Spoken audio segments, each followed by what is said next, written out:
Jordan. Oh, a spectacular move by Michael Jordan. Drives one out to deep left field. This one's got a chance to get out of here. Gone! Three-run Jimmy Jack first big league home run for Mike Trout. Pass is intercepted at the goal line by Malcolm Butler.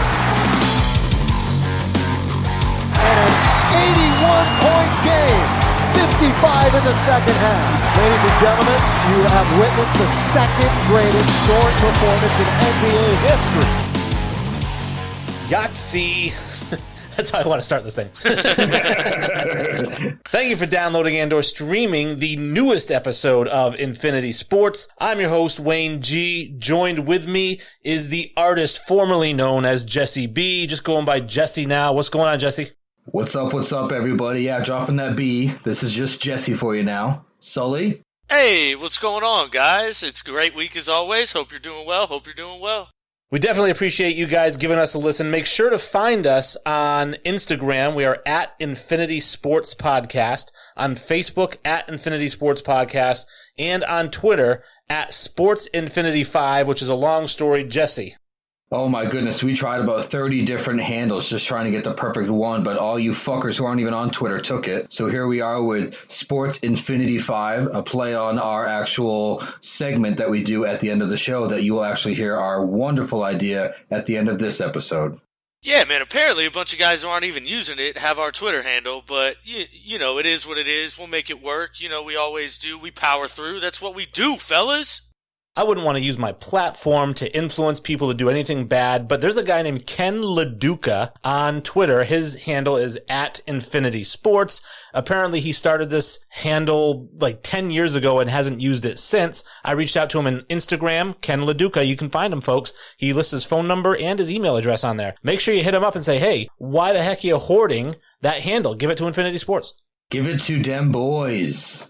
Oh, listing the phone number and the email is going to be a big problem, Ken. That's going to be a big problem. Well, it serves him right because I've reached out and tried to play nice, and now we got to play dirty. Now, you can listen to the show on Spotify, iTunes, Stitcher, pretty much anywhere that there is podcasts, and you can listen to us live on rtfsportsnetwork.com. That is the RTF Sports Network. We are on there at 11 a.m. Thursdays, right before lunch. Perfect time to tune in and listen to what we got to say. Absolutely. Every week we're giving you a little bit of a change. Our time slot has changed to a better time slot, and we hope you all follow us there and listen to us right on the RTF Sports Network. You know, we got the new time slot, the new day, but we love it. We're excited. You know, it's in the heart of the day. All the folks, you know, like you said, sitting down, getting ready for lunch on their lunch break. Boom, turn on RTF Sports Network, listen to Infinity Sports, the best podcast around, and have a great lunch. That's how you have a good day right there, baby. Well, it's a big show today. We've actually got an interview with RTF Sports blogger Brandon Combs making his second appearance on the show. He's going to talk NFC North with us. We've got our Infinity 5, which is going to have you guys begging for us to be running the programming down at ESPN once you hear this thing. But first, obviously we got some news going on. It sounds like baseball is actually coming back finally. Yeah, finally, I think Rob Manfred took a beating on Twitter, took a beating online, and the internet certainly let him have it. So it sounds like we're going to have baseball relatively soon, which is beautiful because we'll be talking about the All-Star game happening right now. So we've missed a lot of games. Let's get some more games in. Let's get some postseason. Get on the same page as the other professional leagues. Let's get going, Robbie. Extremely, extremely excited. I mean, I had totally written off the baseball season, and for this to kind of break news today, and obviously everybody's, you know, kind of surprised by this news, I think. I'm just extremely excited. You know, Manfred kind of bit the bullet here. I think he saw the pressure he was getting, and meanwhile, Adam Silver's being arguably the greatest commissioner in all of sports we've ever seen, just being so player-friendly and so player accommodating and just doing everything right and just making sure everybody's comfortable and happy to get this thing done. And meanwhile, Manfred and the owners are dug in like a bunch of spoiled brats. And I don't know, I'm just really happy that we've got a chance to see baseball this year, baby. And speaking of Adam Silver, it seems like his league is getting ready to kick off in July, and I think so far only one team has committed to showing up for the practices and the preseason, and everybody else is kind of sitting around waiting to see what they want to do. Kyrie Irving says he wants to start his own league.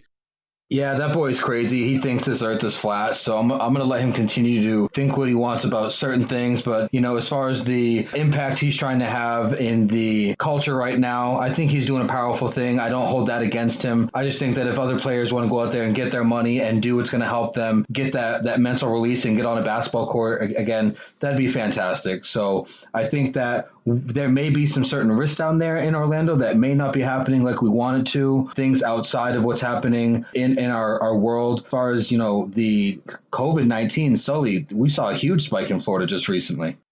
Yeah, we actually broke the record yesterday, or 2 days ago, for most cases in one day.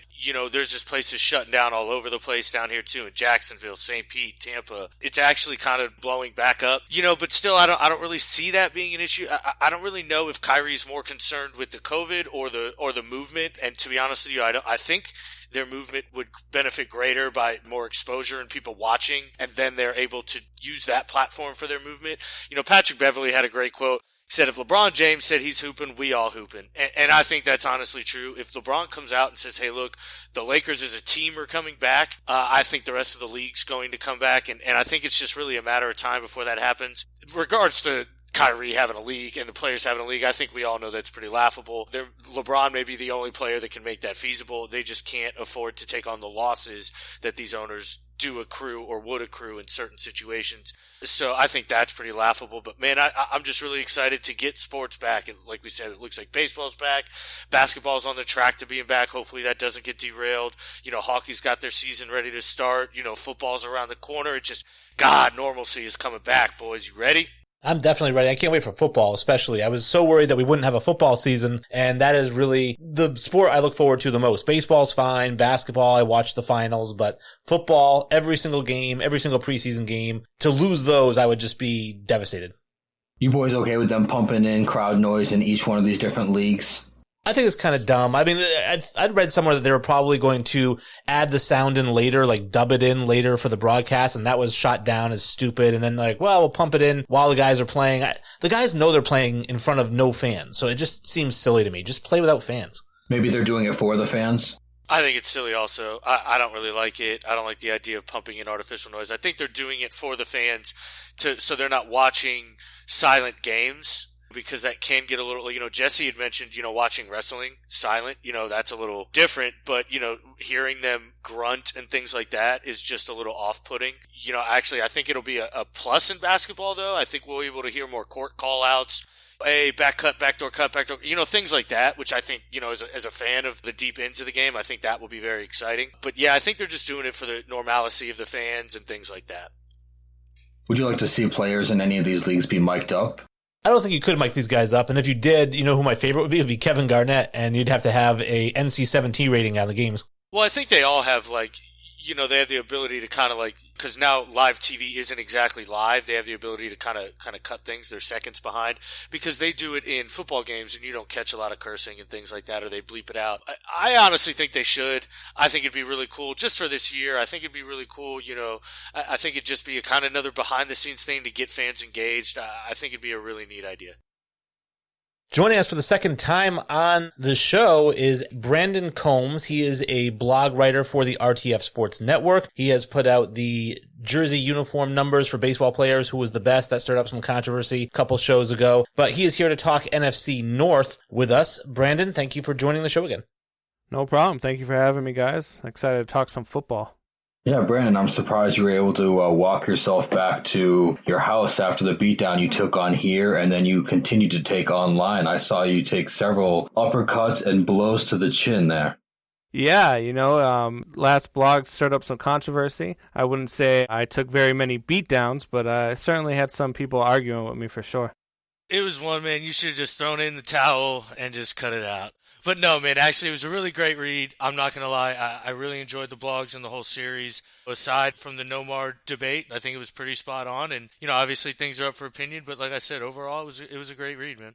Absolutely. The commitment that you showed to do an entire series of those jersey numbers, it was a wonderful job, man. So we appreciate you doing that for the site, and we appreciate you coming back to the show. I appreciate the kind words, guys. Thank you. I did want to bring up before we get into the football that I know that you just did a recent blog about the long gone summer called Never Gone.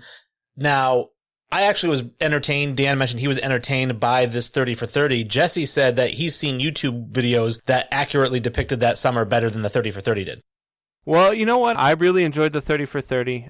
I remember the 98 season vividly, especially here in Chicago. I was at opening day that year. That was the year that Cubs fans lost Harry Carey, the greatest announcer in Cubs history. We loved listening to him, and we lost him that year. And opening day was a bone-chilling day enough. But then that summer, man, that summer was just insane. The way they went back and forth, division rivals, they were competing for a wild card spot the entire way. And every day you were just looking at the standings and then looking to see who hit what home run. And then a lot of people forget that Griffey and Bonds were hitting home runs left and right too. They ended up tailing off, after the All-Star break, whereas McGuire and Sosa really ramped it up and pushed each other. But I thought they did a great job on the 30 for 30. I was really entertained for the entire show. Now, did Mark McGuire and Sammy Sosa push each other, or were the injections they were sticking in themselves pushing each other?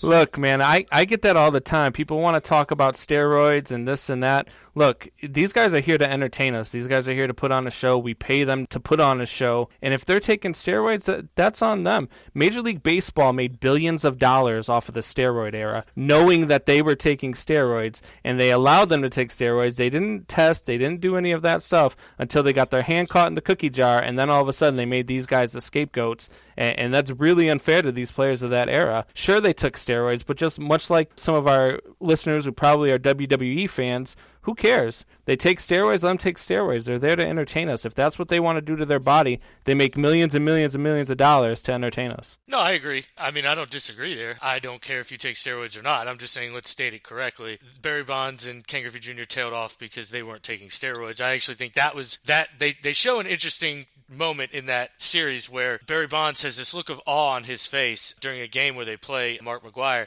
And I think that's like kind of the moment where he says, you know what, I'm going to hop on this stuff too. And I'm going to start, hitting these kind of bombs these guys were too. And I don't think Griffey Jr. did that. And I think that's why they both tailed off that season. I just think it was a great season. It was obviously very entertaining. I got no issue with the steroids. Do whatever you want to do with yourself. If it hits you, if it makes you hit the ball farther, God willing, I'm glad to see that. I mean, I'm in the camp of I don't think anybody wasn't juicing back then. I think Cal Ripken juiced. I think maybe Ken Griffey Jr., those guys played through so much injuries. The fact that maybe they used a little bit of something to help them through the injuries, it wouldn't surprise me at all, and I don't blame them. I don't blame them at all. Well, not to totally steer this conversation in a steroid debate, but Ken Griffey Jr. didn't play through any kind of injuries, and I think that's his main point of why he didn't take steroids is because he was hurt a lot, and I think that's his main flag that he can put his pole on and say, hey, look, I didn't take steroids. I clearly didn't. But I agree with you. I think a lot of guys were. Let's not get off topic here, though. We're here to talk about football, and from what I understand, you're a big Chicago Bears fan. So how do you think they're going to do this year? Indeed I am, and a lot of people are going to think I'm nuts when we start talking about this division, but I really feel that in the grand scheme of things, that the Bears are one of the cream of the crops in this division, to be completely honest with you. Please elaborate. Yeah, please elaborate on this one. So this is the look that I get and the sounds that I get every time that I start talking about this Bears team. Now, a lot of people forget 2 years ago, this team was a 12-4 team.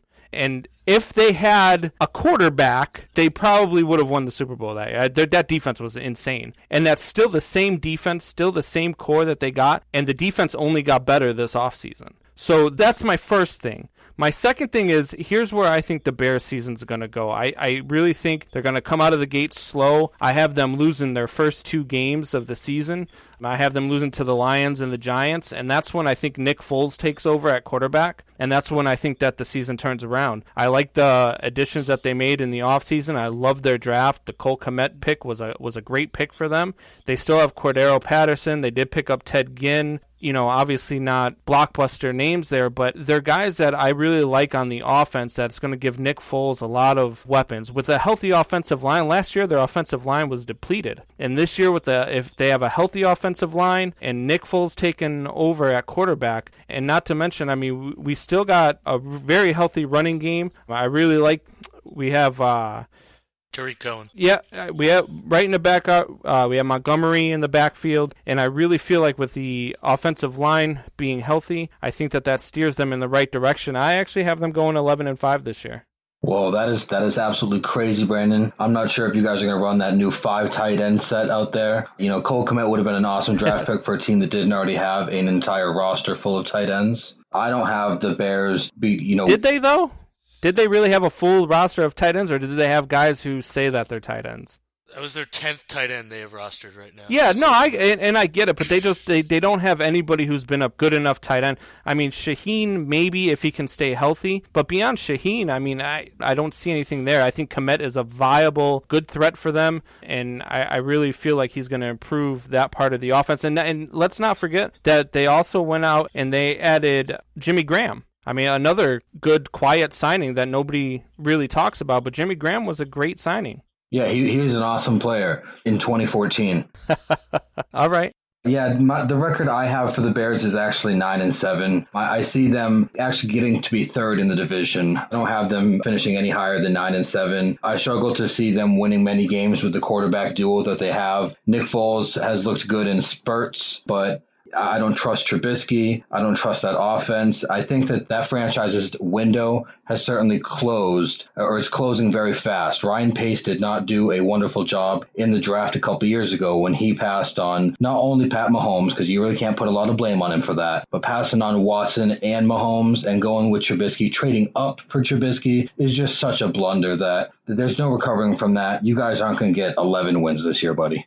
I agree with you 100%. 100% on the Mitch Trubisky. I don't trust Mitch Trubisky either, but that's why I have him coming out of the offense starting week 3. And, I mean, their schedule's really not that tough outside of the division once you get to this, other than the Saints. I mean, they've got the Falcons. The Falcons aren't that tough. You play the Titans, the Bucks, the Saints, the 49ers, the Rams, the Packers and the Vikings. Titans, the Packers twice. Like, what are you talking? Your schedule's a murderer's row. A murderer's row. You have one of the hardest schedules in the entire NFL. I have them beating the Falcons. I have them beating the Colts. I have them beating the Panthers. I have them beating the Rams. I have them beating the Titans. I have them beating the Texans. I have them beating the Jags. And then I have in this division, I never pick anybody to sweep any division series. So every team, when I look at the schedule, I have them splitting with every team. This division is just, they call it the black and blue division for a reason. And these teams just beat each other up. I think that Green Bay is going to have a down year. Because you're nutso. Your team's going 5-11. They're awful. They're not a good football team. I don't really see it. I don't know what you're talking about. I don't see what you're saying. I think it's a little Chicago bias, and that's fine. I get it. You talk about what ifs, and that's a lot of what ifs, and that's kind of what your arguments are based on. And I like facts. They're gonna lose both games to the Packers. They're gonna probably split the Lions and the Falcons. I'll give you that. But you mentioned they're gonna lose to the Giants. That's fine. They're gonna lose to the Colts. They're gonna lose to the Bucks. They're going to lose to the Saints. They're going to lose to the Rams. They're going to lose to the Titans. I mean, they're just better football teams. They've shown that. I don't really see how you don't see that. I don't see how you think they're better than any of those teams on any given day. But, hey, I get it. I just don't really see it. What do you think, Wayne? Well, I actually agree with you again. 5-11 is what I have them as, and I have them 0-6 in the division. I have them losing every single game in the division. So you guys have a team that you say isn't very good, but did improve from last year. They improved their roster. They improved I don't think they improved at all from last year. With the exception of quarterback, they improved at every position that they needed to improve at, and their defense is still sick. And you have them losing 3 more games than they lost last year? Did they improve at receiver? All right. I would say they didn't need to improve at receiver. I don't think they needed to improve at receiver. That was not one of their big needs. Their biggest need, they did not improve, and I really wish that they would go get Cam Newton since he's still freaking out there. I don't know why we went with Big Dick Nick instead of going with Cam Newton, but, I mean, I'm not Ryan Pace, and I think Ryan Pace is a jag, and I don't think that he's a good GM. But there's nothing we can do with that. We go with what we have, and I think Nick Foles is a pretty damn good proven backup. So do the Bears make the playoffs in your scenario, Brandon? I have them in the wild card, yes. So like I said, I have them 0-6 in the division. I have them beating the crappy teams that they're going to play this year, which is basically, I have the Titans. I know that you guys may disagree about whether or not they're crappy. I don't love the Titans. So I have them beating the Titans, the Giants, the Falcons, the Texans, and the Jaguars, and then losing all the rest of the games. And that's because I just think that they play the toughest schedule. Like Dan was saying, they play the 49ers. They play the entire NFC South, which aside from the NFC West might be the toughest division of football. Absolutely. The NFC South is crazy. Yeah, it's a murderer's row. I mean, they are lucky enough to play both the Bucks and the Saints at home, but I don't think that's going to matter because I think both those teams are far superior. But, I just think it's going to be a tough division. Like I said, I don't think they're going to get swept, but I just don't think it's going to be an easy time for them. I think the Vikings are going to split with them. I think the Lions will split, but I think the Packers are going to be a really good team this year. So you guys keep saying the 49ers, but preseason losses don't count in regular season standings. They don't play the 49ers in the regular season. That's preseason. Oh, I was just following Dan's lead, so thanks, Dan. Yeah, you're right. That's my bad. I saw the Rams on the schedule and then the 49ers on the schedule, so I figured they were playing NFC West also. It's going to get into their heads, man. But still, I have them at 11-5. You've got them losing to the Lions twice, Wayne. I do. I mean, the Lions were 3-13 last year. How much more improved do you think that they are? They didn't do anything this offseason. Except get their quarterback back. Do you not watch football? What is happening? Come on. Now? All right, so the Lions got their quarterback back, and what's he done for them since he's been in the league? Oh, I don't know. Throw for 4,000 yards and 30 touchdowns. That's great. How many playoff wins does he have? He's twice the quarterback you've ever had for your franchise, ever in the history of your franchise. I completely agree with you. The Bears have never had a good quarterback. I can't even argue with you. What has he ever done? I'm a huge Matt Stafford fan. I think you like to play the what if game. If Matt Stafford's on the Patriots, I think he does almost the same thing Tom Brady does in that effective scheme and things like that. I think he has all the cerebral tools Tom Brady has, and I think he has all the physical tools Tom Brady has. I don't think he's been put in a great situation. He never had an offensive line or a run game or anything like that, or a defense for that matter. I mean, it's the Detroit Lions are a poor historic franchise. That's why Barry Sanders, Calvin Johnson, all these guys left so early. Matt Stafford's been a great guy to stick around this whole time, if I'm being honest. I'm going to put you in the same question that you put me in. Do you watch football? Did you really just compare Matt Stafford to Tom Brady? Come on. Well, I think a lot of quarterbacks would succeed in the situation that Tom Brady was in, to be fair. I don't. I don't think they would do everything Tom Brady did. I think they would succeed in similar ways. If Matt Stafford played in New England during this dynasty, he'd have 4 Super Bowls. That's a conversation for another podcast, I guess. Oh, absolutely, Sully. We're going to have to put a pin in that. Tom Brady did so much more with so less around him that, I mean, come on. Yeah, I mean, you're kidding me. We're definitely going to have our own segment for that, boys. So, Brandon, you have the Bears winning the wild card in that division. Who do you have actually winning the division? I have the Vikings also at 11-5, winning the division. I have them, winning the tiebreaker against the Bears. But I've got Minnesota winning the division. I think Green Bay is really going to have a down year. I think that they're going to have a pissed off, upset, whiny ass freaking Aaron Rodgers because they went out and drafted Love. And I just think that he's just going to go out there and he's going to have a one of those Aaron Rodgers shitty years. They did nothing to improve around him. He needed so much help on the offense, and he's not going to get anything. I really don't see where you guys get Detroit being better. I got Detroit better than they were last year with Matt Stafford, but I still have them at 7-9 with their schedule as well. I don't think that the Lions did enough to improve around Stafford. I don't think that they do enough to protect Stafford. And there's nothing to say by week 3 he's not going to be back on IR with another freaking like a broken neck or something because they can't pass protect. Sully, don't you have that shitty Aaron Rodgers winning an award this year? Yeah, he's going to be the MVP this year, I think. I don't see, again, what you're thinking. I don't know what kind of shitty year Aaron Rodgers had before, where you say he's going to have one of those shitty Aaron Rodgers years. He's never had one. But yeah, I think he's going to come out with a fire lit under his ass and prove this franchise kind of like, hey, you want to draft this guy? Like, we'll see what happens. I have them going 10-6 and winning the division. Wow. Overall, I think kind of the division, like he did mention, I think they do kind of beat up on each other, and they do kind of have a tough schedule because they do play the NFC South, and I think the NFC South beats up on them. So I have them 10-6 winning the division. I have the Vikings at 7-9, nothing special, just kind of average, and then the Lions at 8-8. Wow, the Vikings at 7-9, really? Yeah, I think the loss of Stephon Diggs is actually kind of going to be a big one. I don't think Adam Thielen is a guy that can command a true kind of offense by himself. I think they need the 2 wide receivers to help in that scheme. So you didn't like the draft of Justin Jefferson then? I do like Justin Jefferson, just not as much as Stephon Diggs, obviously. Okay. He's not going to step onto the field and catch 80 balls for 1,000 yards. Well, not only Justin Jefferson, but they also drafted Ezra Cleveland to go out there and block. And, I mean, when you block for that run game, I mean, that run game is where Minnesota makes its money. Well, run game with a running back who's not going to play for him this year. I was going to say, it's funny you brought up run game and money in the same sentence and didn't actually remember that Dalvin Cook's going to hold out. I think in the grand scale, I think Dalvin Cook will end up playing. And I honestly, I think that they'll end up paying him. That may be all good, but Kirk Cousins is still going to be the quarterback for that team, and he's the worst quarterback in that division. Worse than Trubisky? Oh, you forgot Mitchell Trubisky was in that division? Yeah. Don't forget about my guy Mitch. He's the worst quarterback. Nick Foles is better than Kirk Cousins. Nick Foles won a Super Bowl against Tom Brady.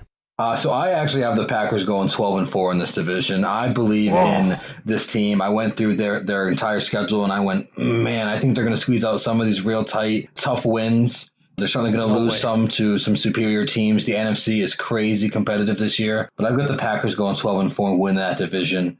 And then I have the Vikings winning the wild card, actually, at 9-7. I think you guys highly value Green Bay way too much because everybody loves Aaron Rodgers. He is that man. Yeah, that bad man.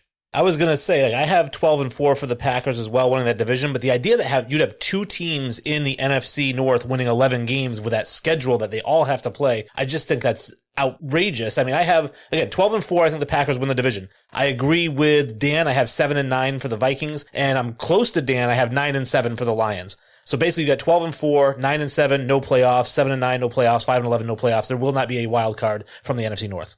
I agree with that completely. I don't think a wild card comes out of there.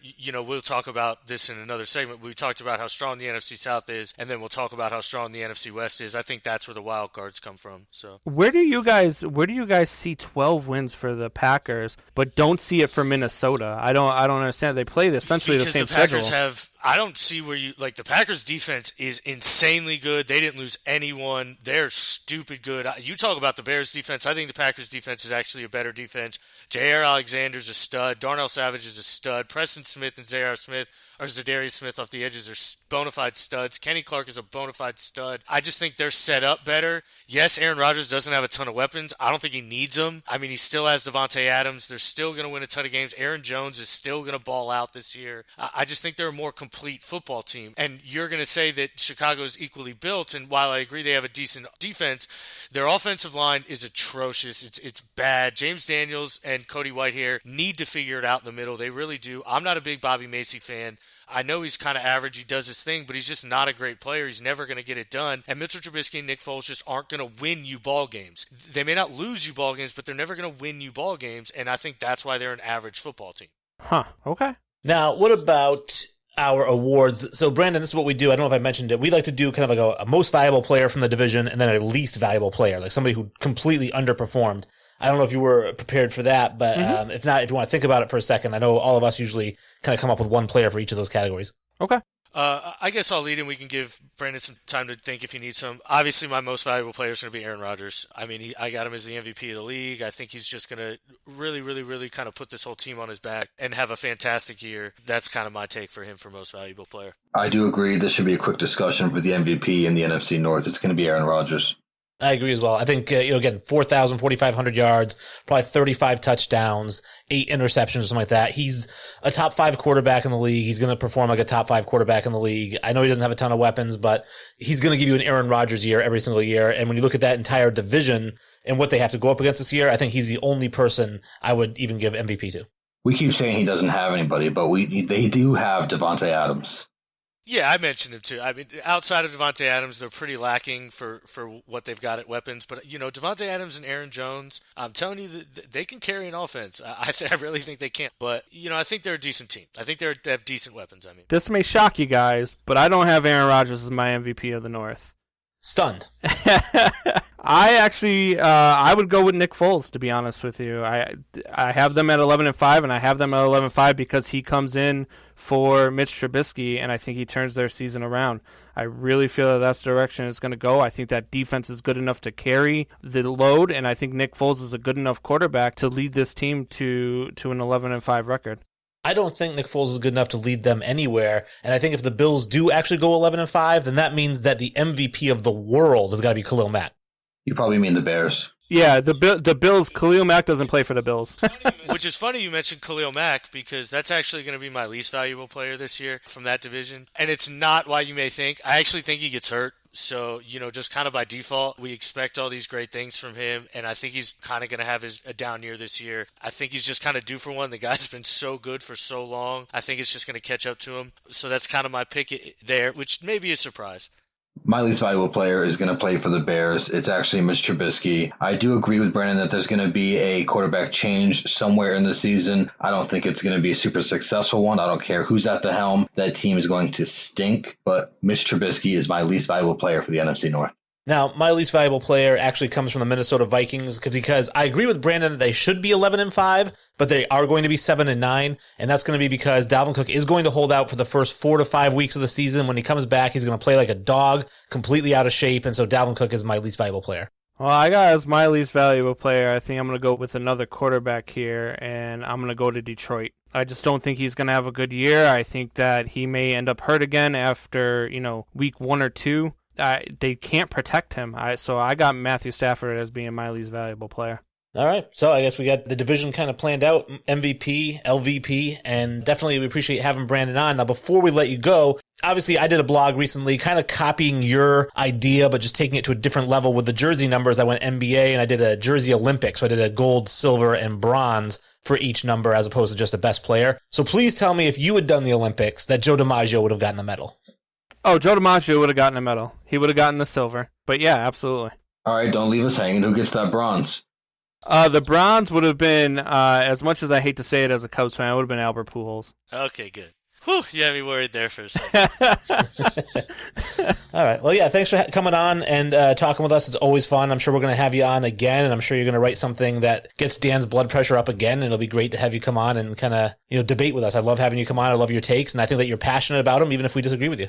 Yeah, absolutely. I'm never afraid to voice my opinion. I love arguing with Dan and Jesse, even though they're wrong 90% of the time. And I love arguing with Wayne, even though I tend to agree with some of his takes.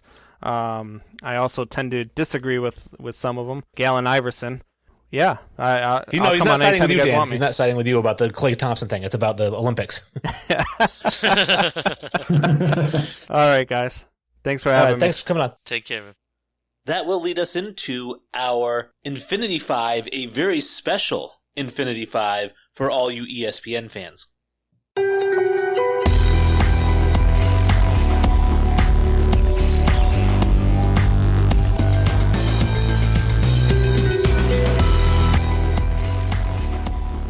We mentioned it with Brandon. We watched the 30 for 30 Long Gone Summer. Jesse didn't really love it. I was entertained. Dan was entertained. None of us liked that piece of shit Bruce Lee 30 for 30. Am I right? I didn't like the documentary. Bruce Lee is a legend, but that documentary did him absolutely no justice. It didn't provide me anything new, anything super detailed. It was a waste of my time. I actually dozed off. Yeah, me too. I fell asleep to it. It was so boring. Which was so disappointing because I went into it like hoping, because 30 for 30 we all love. I mean, let's get that out the way first. We fucking love 30 for 30. What they do is incredible. So I expected this to be incredible, and it was just so boring and just blah. I was pretty disappointed. I felt like the content could have been so much better. And like you said, I love 30 for 30s. They always do such a good job. And I love Bruce Lee. And I think, you take two things I love and put them together. It's like Reese's peanut butter cups, right? Wrong. It's like putting chocolate and pickles together. Oh, gross, man. You just had to ruin that for me. Well, I love pickles and I love chocolate, but to put them together, no thanks. I do too. So quick sidebar. What's your favorite pickle? I like the kosher dills. What about you, Jesse? I'm a kosher spear. See, I'm a spicy bread and butter guy. Oh, I can't do spicy anything. Oh, those sweet heats. Ooh-wee. I'll eat a whole jar of those fucking things, man. Well, we got a spicy Infinity 5. We do. I was just going to say we got a little bit sidetracked, but we are doing kind of a cool idea. Instead of doing a top 5 or a worst 5, bottom 5, what we decided to do is come up with 5 ideas for ESPN's 30 for 30s, shows that we would like to see that are going to be an hour to an hour and a half or whatever long. We gave them all 30 for 30 names, and we're going to tell you what they're all about. And you can decide whether or not you would want to watch the episode, but I'm excited to go over mine. I know these guys are excited to go over yours. So I'm actually going to have Jesse kick it off. Jesse, what is your first 30 for 30, and what's the title? What's it about? Well, to lead off, I'm very excited about this Infinity 5. Wayne, you actually threw this idea out in the group chat, and I'm very excited to lead off with, that's quite cavalier of you, MBC. That is the story of the 16 seed that beat Virginia. The first time that we've seen a 16 seed beat a 1 seed in the history of the 64-team NCAA tournament. That team ended up losing in the very next round, but the 20-point lead that they held that entire game, the way that they crushed that number 1 seed, it was just monumental. And I think if we could get some more details about that, I'm pretty sure ESPN could fluff that up and make it a really wonderful story. So I think the first 16 over the 1 would be a nice story for them to do. Yeah, I think so too. I think maybe kind of following that team around, how they did all season, some of the tougher games that they played, and really trying to going into that whole detail before that game against Virginia, kind of culminating maybe with that game against Virginia and then the little subtitles at the end about what happened after that. But the 16 beating a 1, I knew it was going to happen, and Virginia almost lost the following year to a 16. I knew it was going to happen, and it did eventually, and I think that would be a cool story. The title might be a little long for me, though. I think it's a truly exciting story. Like, really, honestly, the fact that it's only been done once, you know what I mean? Like, that's why I think it would be so cool and, a really fun story to follow. I don't know if you could get a whole hour and documentary into it, but I think the idea of it's really cool. So my first one, I've got, it's going to hit close to home. He's probably my favorite NFL player of all time. I don't know if I love the title, but it's Kane and Gone Too Soon, and it's the story of Sean Taylor. I'm honestly surprised they haven't done one, so I think that needs to be done kind of right away. He was just such a huge force when he was playing the game. I think we all kind of watched and just saw his trajectory and saw he was about to be a Hall of Famer, and then just to be killed the way he was and things like that. I mean, I just think that would be a great 30 for 30.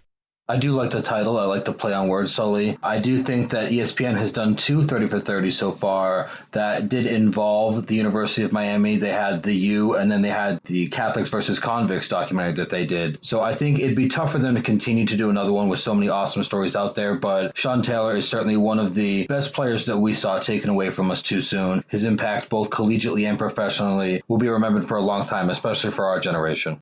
And what I like about it the most as a programmer, if I'm an ESPN associate, is that it is the whole Gone Too Soon. That's compelling no matter who it's about. If it's Reggie Lewis, if it's Sean Taylor, if it's Kobe Bryant, the idea of Gone Too Soon makes for a great documentary no matter who it's about. Yeah, exactly. Just like your boy Len Bias. Except for him.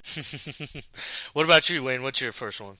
So my first one is called Backyard Billions. And what it is, it's about the history of cornhole, which has become just a juggernaut out there. Everybody you go over their house this summer, they have a cornhole set. Everybody's got a cornhole set. Some of them bring it with them. There's like 20 cornhole sets. They have tournaments. I remember seeing a cornhole world championships in Massachusetts. They had 100 sets out there. They have professional cornholes now getting airtime on ESPN. It actually was before COVID. It's just such a hugely growing sport. And it started off as just kind of like a backyard game, a tailgate game. So Backyard Billions would kind of follow the history of cornhole into the billion-dollar industry that is now.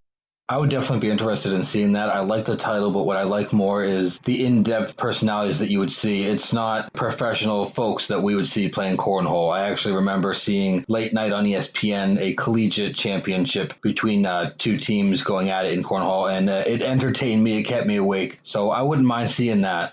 Yeah, I would too. What's crazy is, we do these things and cornhole never even fucking crossed my mind. But to be honest with you, you're right. It's kind of caught the nation by storm and it's been pretty crazy. And, I think it would be a really cool little neat story if I'm being honest with you. I'd love to know the background history of it. I really would. So the next 30 for 30 documentary that I am going to help produce is going to be called Blink 958, a play on the Blink 182 name. It's actually 9.58, and that's how fast Usain Bolt set the record for the 100 meter. This man has just dominated an entire sport for a decade. He holds 11 world championships. He has the record for both the 100 and 200 meter. Usain Bolt is a fun character. He is a lovable guy, and I think it would be wonderful to see an in-depth 30 for 30 documentary on this legend in the track and field game. Well, that really would be a really good one. Man, this is a really cool fucking segment, guys. I'm not going to lie. That would be a really cool, interesting documentary. I think I'm shocked they haven't already done one. That's nuts. That would be a really amazing one. I agree. I think that Usain Bolt is fascinating to watch on the field. I think that his personality is big and colorful, and people are attracted to him as a story-wise. I think doing an entire story about Usain Bolt would be fantastic. I would be riveted. And I gotta say, home run on Blink 958. That is fantastic title. Yeah, I agree. That's a really cool title. Yeah, this was definitely super fun. This is my most favorite Infinity 5 we've done so far. And I'm not just in love with mine so far. I know that I'm going to continue to love and be interested in the stories you guys are sharing. So what do you got? What are you going to hit us with next? Well, I was going to wait, but I might as well do it since we're in the Olympic theme. I've got mine. It's called Swimming Through Fire, and it's the Michael Phelps story and just what he kind of has been through more since he's done swimming and the mental health issues he's gone through and, having to deal with smoking weed and the backlash from being upfront about that and things like that. And obviously his story as well with the Olympics, but I mean just more through both sides of the story and things like that because he's been a big advocate about mental health issues and about how he's had these mental health issues and how you need to speak up and that's how you solve these problems. So I think it'd be a really cool documentary to get more in depth about what he really was going through at that time and kind of the mental pain he was dealing with while he was the biggest star in the world and dominating a sport like nobody's ever seen. Yeah, when you think of some of the greatest athletes in just my lifetime, I think both Usain Bolt and Michael Phelps are on that list. The way that they dominated their individual sport, the way that they just crushed everybody, didn't look back and took all the gold that they could. A wonderful, wonderful topic, Sully. I'm just shocked that neither one of these have been done so far. Yeah, I think it's a really cool idea. Again, another Olympian, another multiple record holder, and the idea of seeing him just not only winning, but like you said, kind of those scenes where you could see him kind of going into a convenience store and picking something up and maybe taking a photo with a clerk. And it's just like the side of him that we don't get to see. Like, this is him every day. And then this is kind of the story that made him who he is. Kind of like with cycling, I think it would bring a brighter light on both the sprinting and then the swimming aspects of the sports. So I think it'd be wonderful to see that 30 for 30, Sully. Yeah, my next one, I actually kind of took a cheap way out a little bit because they have touched on it a little bit in other 30 for 30s, but, we saw the Lance Armstrong one and I absolutely loved it. And the Michael Jordan one that kind of focused a lot on him and then everybody else was like a side story, all the interviews and whatnot. I wanted to see a 2-part documentary called Juiced. And the central character would be Jose Canseco, kind of like Lance Armstrong, with obviously A-Rod and Bonds and all them being like the supporting cast. But just to see Canseco for 2 parts tell his whole story that he wrote the 2 books, Juiced and Juice Part 2. I think that steroid use, especially in the game of baseball, is such a fascinating topic, especially when you're seeing some old cryptic baseball writers are kind of fading away, and those are the ones that were keeping certain steroid users, known steroid users, out of the Hall of Fame, and we're seeing those players get more votes. So it's a fascinating topic, and I think fans would still be just wanting to see more and more of the in-depth interviews, especially with guys with such characters like that. Yeah, I mean, to be fair, I thought about this as a topic, but I think it's kind of been saturated. Now, again, I don't think the strictly Jose Canseco story has, and I think that would be really cool to see, like you said, a strictly one where it's him doing the interviews and getting his story, I think would be really interesting. I think the whole steroid in sports in general, I think it would be a really cool topic and to see if we could get really behind the scenes with it. But again, like I said, I think it's been kind of saturated with the whole Balcos and things like that. But I mean, obviously Jose Canseco's a hugely electric figure. So yeah, that boy knows how to use Twitter almost as well as our president. What's your next one, Jesse? All right, my next one is actually called Jackets Greener on the Other Side. And this is the rise, fall, and then the re-rise of Tiger Woods. And I'd like it to go over the scandal, then through the rehabbing of his injuries and kind of rehabbing his character, to then winning the Masters again. I am a huge fan of Tiger Woods. I love the game of golf. And I think that society loves to build somebody up, tear him down, and then rebuild him. And there has been no greater example of that than Tiger Woods. Seeing him win the Masters again, putting on that green jacket, seeing the crowds just be so impactful, just following him down the green. It was so awesome. So I would love to see a 30 for 30 that starts with, probably like the police call for when his wife was kind of going after him with those golf clubs. And then just going through the rise of him coming back at that. So again, the jacket's greener on the other side. Great title, man. You're killing it with these titles. Yeah, I think that would be cool to see it from maybe they start with it opens with the 911 call or something like that. And then that's where they start it and they go from that, his demise and watch him build back up. I think would be really, really interesting to watch. That moment where he won the Masters, I mean, that's one of the greatest sports moments of all time. It resonates with me so much, just to see him come back from being so beaten down to the top of the world again. I'd watch that documentary on the seat or the edge of my seat. I really would. Yeah, me too, absolutely. And I actually even thought about doing a documentary myself about the crash, just the whole crash and how that led to his demise. I didn't even think about kind of the story of the comeback or even, starting off a little bit with some of the achievements before the crash. I just thought about something centered around the crash and the idea that you would take that story of the build-up, focus on the crash, and then just the rejuvenation and coming back and winning. Because Tiger Woods is my favorite golfer of all time, and I wear everything Nike when I go golfing. I just love Tiger Woods and I always will. I don't care, what he did in his personal life. He's fantastic. My next one, I personally have a big heart for, and it's Would You Bet on Yourself is the name of it, and it's the Pete Rose story, essentially, and his rise as the hit king, him betting on baseball and things like that, and then being held out of the MLB Hall of Fame. Because the story goes, he did bet on his own team to win, and that's what he's being held out for. And so, yeah, I think that would be a really riveting story, and I think, I'm honestly shocked that one hasn't been done yet, too, to be honest. Yeah, he's such a big character, and I think that because he didn't want to come out and tell the truth earlier on in his career and he held on to it for so long, it'd be a shame for him not to get in the Hall of Fame eventually. Again, I think that we're starting to see the opinions of stuff like steroids kind of go away, so maybe he gets in before, he ends up passing, but I think he absolutely deserves, and I'd watch that in a heartbeat. I'd watch it too. And I think that'd be cool to see that old footage and kind of see the modern day Pete Rose being interviewed and maybe just asking him, they could show highlights of him stealing a base in 1979 or something like that. And he'd be like, oh yeah, I remember this game. I had 2 stolen bases and I'd actually bet, that I was, whatever. Just kind of hearing those stories would be really cool, and seeing the footage as he was talking about it, I think would be kind of riveting. I agree. That's what I mean. I just think that behind the scenes stuff to where, especially nowadays, because he's been a lot more open about it now, because I think he realized he has to be, and people are more forgiving if you're open and admit your mistakes. So I think it'd be really cool to see. That's something that the 30 for 30s really specialize in, is getting someone's honest opinions to be shared with everybody. So I think that Pete would be just so special on there to be able to just share with everybody what was happening then. Like you said, Wayne, did he bet on a certain stolen base? Did he bet on his stats? Did he bet on the team? And if that would have an impact on fans and his potential to get in the Hall of Fame.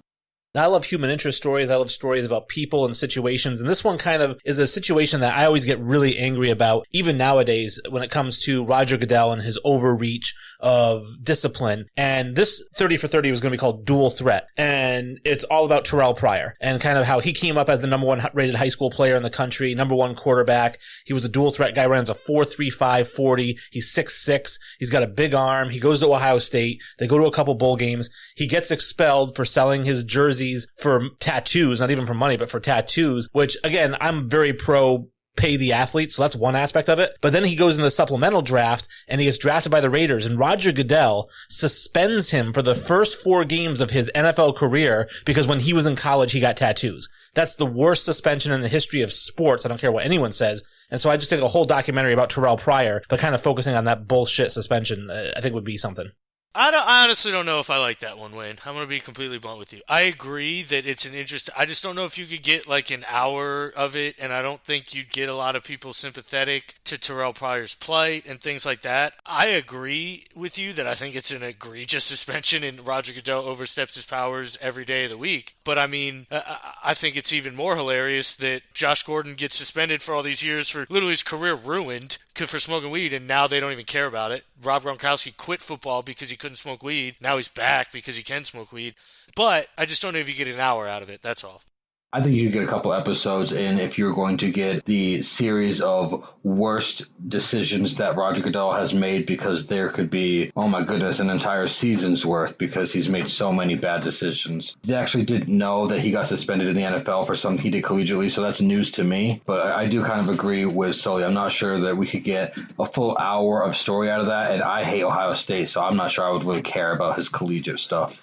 The fourth one that I have here is called The Irish Enigma. We had planned to talk a little bit about this guy's most recent retirement, and I just did do air quotes, but I think that Conor McGregor is one of the biggest characters that this world has seen in the last couple decades, and that the fight game has seen. He brought a lot of money, a lot of cameras to the UFC. He is a quote machine, a press conference machine, and he has made so much money. I just think that a documentary just going over some of his biggest fights, the fact that he makes money when he loses, when he lost to Floyd, and then the fact that this guy could go and make money in wrestling, almost like Rob Gronkowski, will probably end up being a bit more physical with wrestling. So I think that Irish Enigma for Conor McGregor would be a super fun one.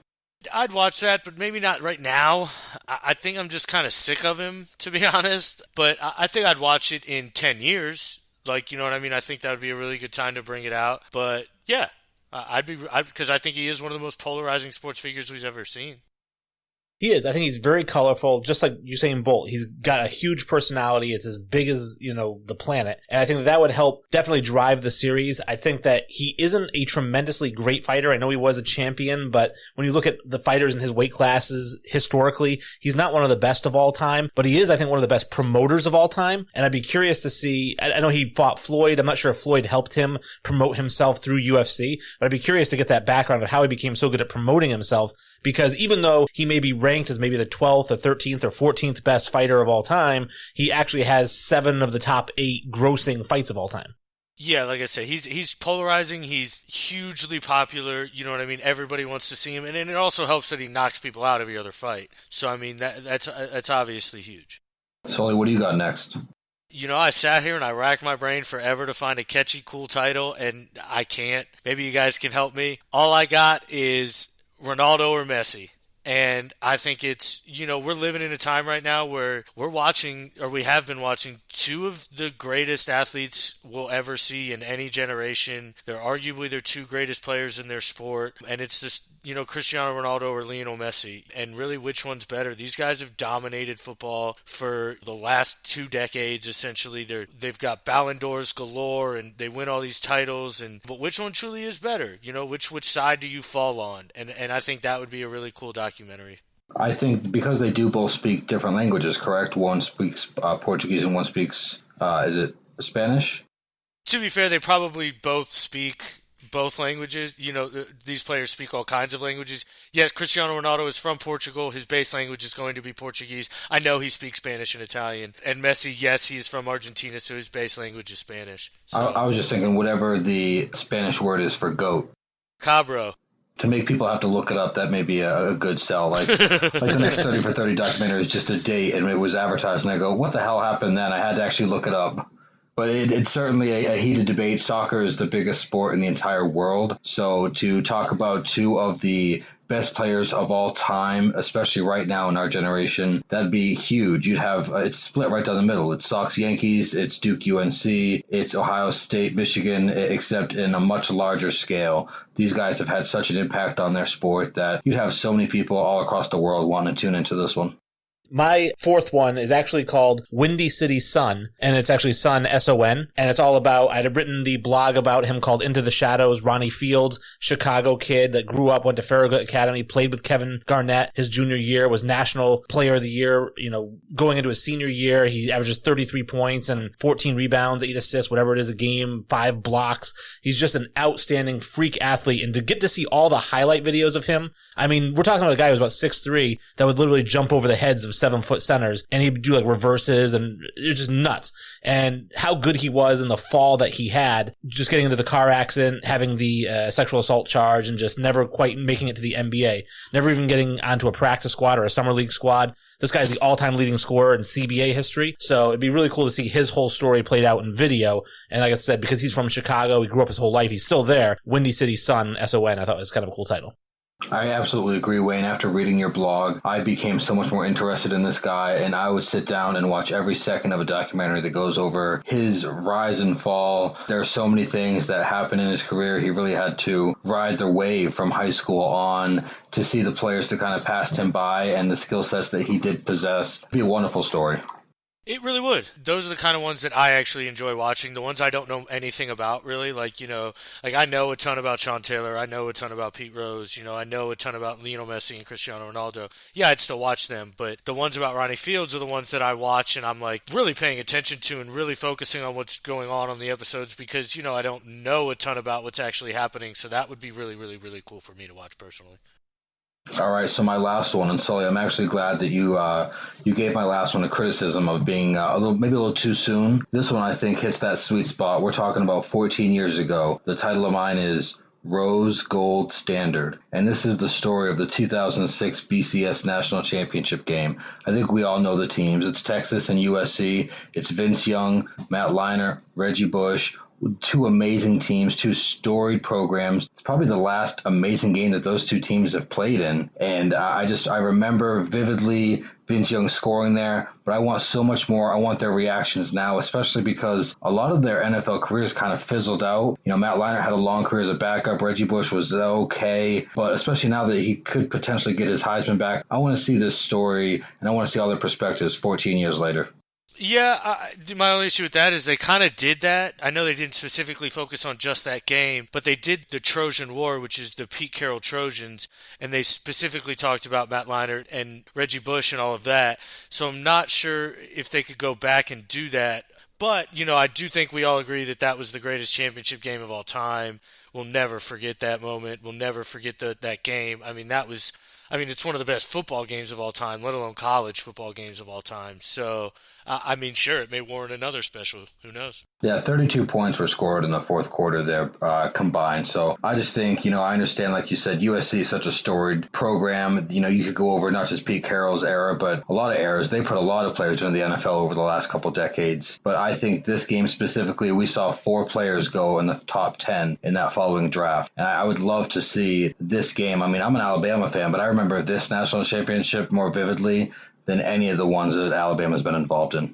No, I agree. And I think that would be a really interesting series if you could do it the right way where, like you said, they were all drafted in the top 10. We've got Bush, we've got Young, we've got Leinart, we've got guys like that. And to actually see them now, again, here's a guy who had a 3-year career. Here's a guy who had a 10-year career or 8-year career, but it never really amounted to much. And kind of seeing what happened to them for their careers after having played in the greatest game of all time. And you think you've got the greatest game of all time between two super powerhouses with 4 or 5 first-round draft picks, and not one of them really turned into an NFL star.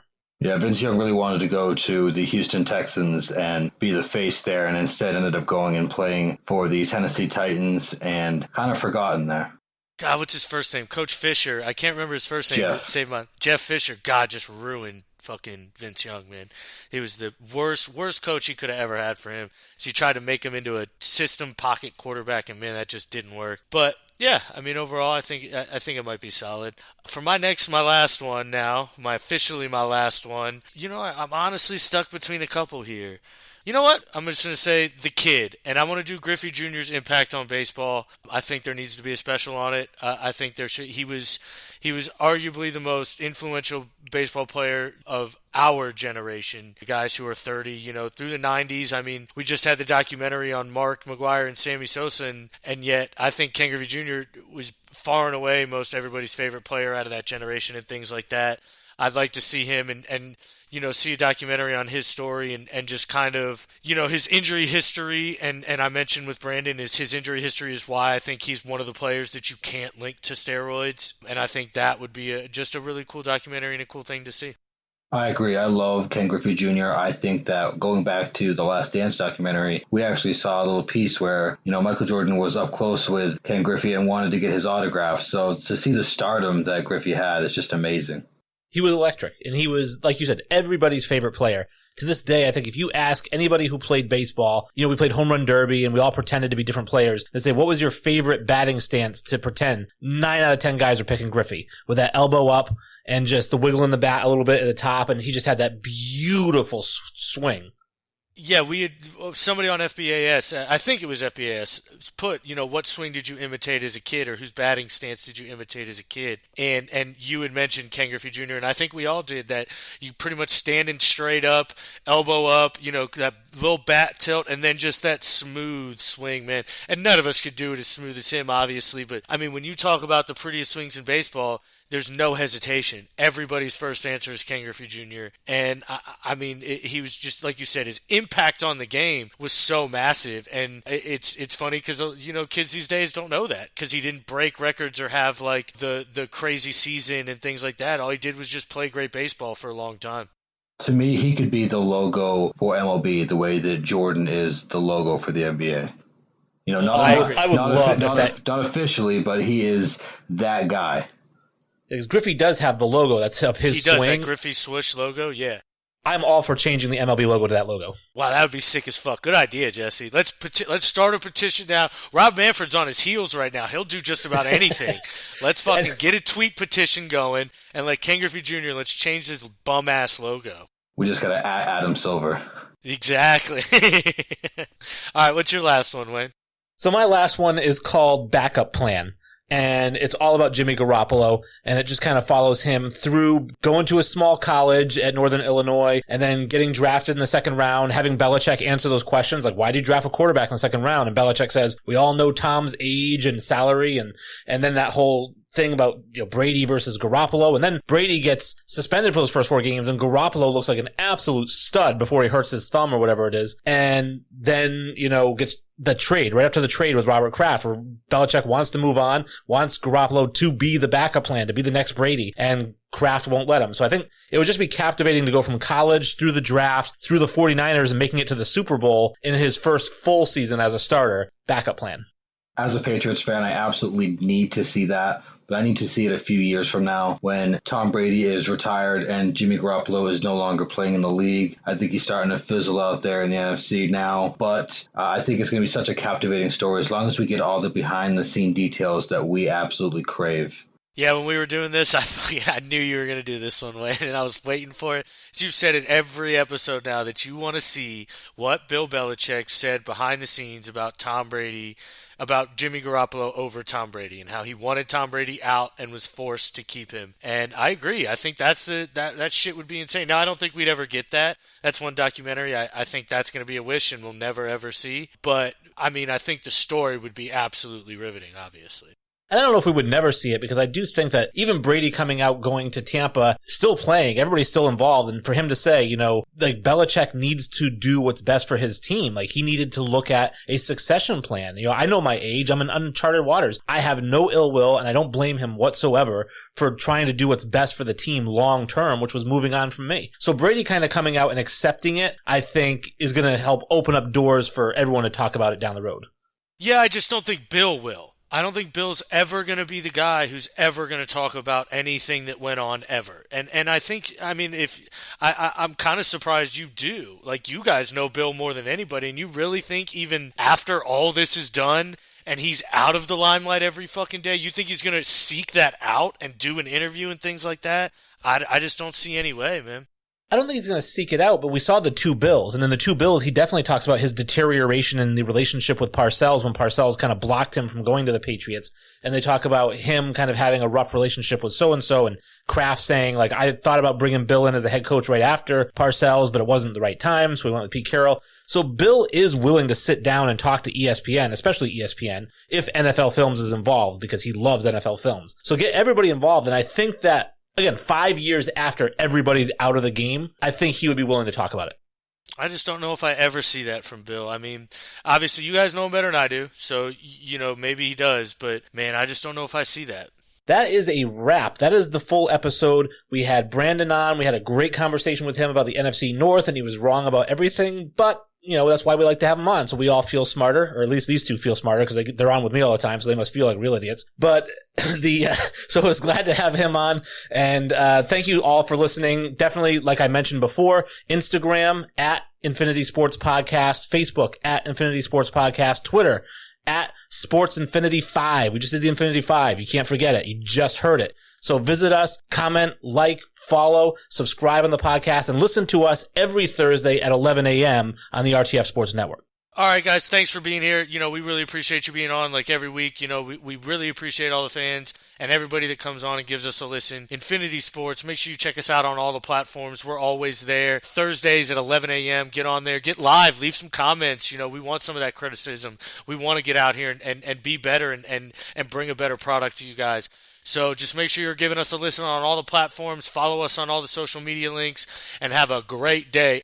I think that this is the best Infinity 5 that we've had so far, and I'm very excited to get towards sports. We are closer to sports, but thank you, everybody that continues to listen and support. And I got somebody at my door. Oh, Jesus, guys, it's Kenny. It's